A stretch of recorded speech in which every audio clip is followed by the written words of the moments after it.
The chilling story of Ted Bundy, America's most infamous serial killer. Imagine a man who looked like the perfect neighbor. Charming, intelligent, ambitious. The kind of person you might trust instantly. The kind of man who could make you smile, who could shake your hand firmly, who could seem like the definition of a promising young American. But behind that mask, behind that carefully constructed image, lived one of the most terrifying killers the United States has ever known.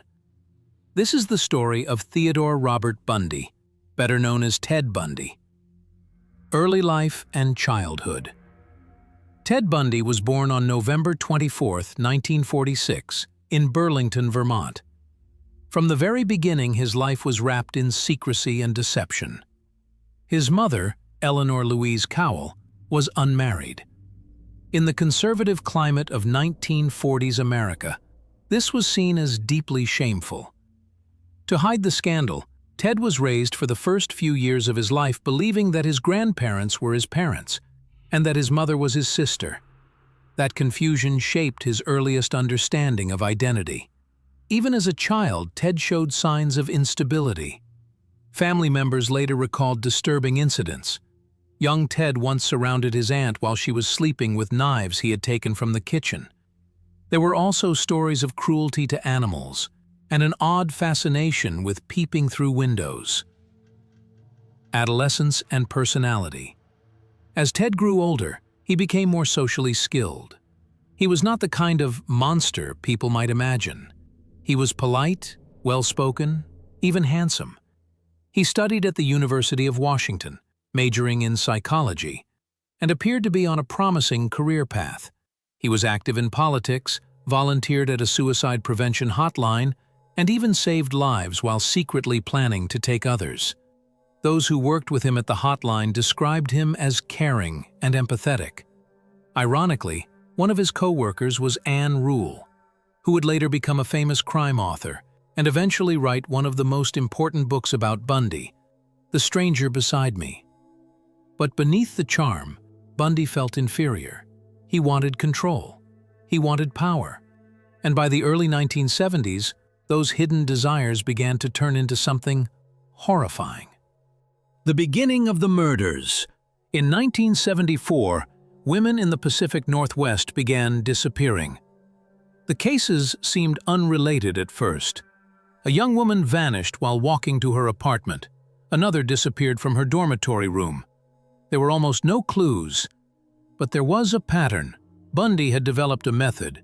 He would often fake an injury, wearing a sling, using crutches, pretending his arm was broken, and then approach women in public places. He asked for help carrying books, loading his car, or moving objects. Once the victim was close enough, he attacked, knocking them unconscious and forcing them into his car, a distinctive Volkswagen Beetle. That car would become one of the most infamous symbols in American true crime history. The victims. Ted Bundy targeted young women, often college students, usually with long hair parted in the middle. Many of them were last seen alive in broad daylight, proof of how bold and confident he had become. He murdered in Washington, Oregon, Utah, Colorado, and Idaho, constantly moving to avoid suspicion.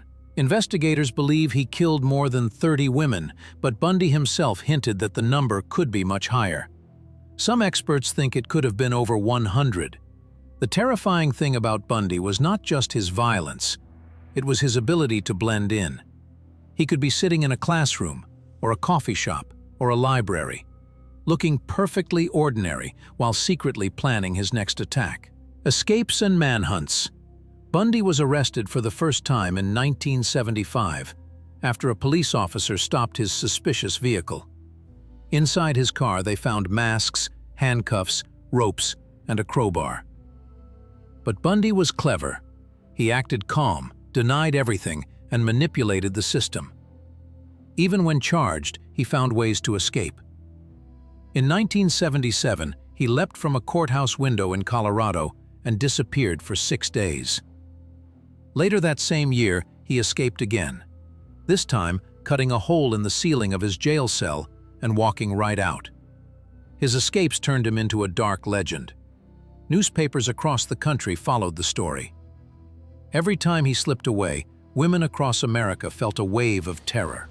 The Florida murders. After his second escape, Bundy traveled to Florida under a fake identity. In January 1978, he committed one of his most brutal crimes. He broke into the Chi Omega sorority house at Florida State University. Within minutes, he attacked 4 women, killing 2 of them and severely injuring the others. Just weeks later, he kidnapped and murdered 12-year-old Kimberly Leach, the youngest of all his known victims. By this time, Bundy was one of the most wanted men in America. His face was on every newspaper, every television screen. He was eventually captured by police after being pulled over while driving a stolen car. The trial of Ted Bundy. Bundy's trial was unlike anything the United States had seen before. It was the first nationally televised trial in American history. Millions of viewers tuned in to watch, and Bundy played to the cameras. He dismissed his lawyers and represented himself. He smiled, joked, and even proposed marriage to a woman in the courtroom, Carol Ann Boone, during the trial itself. She accepted.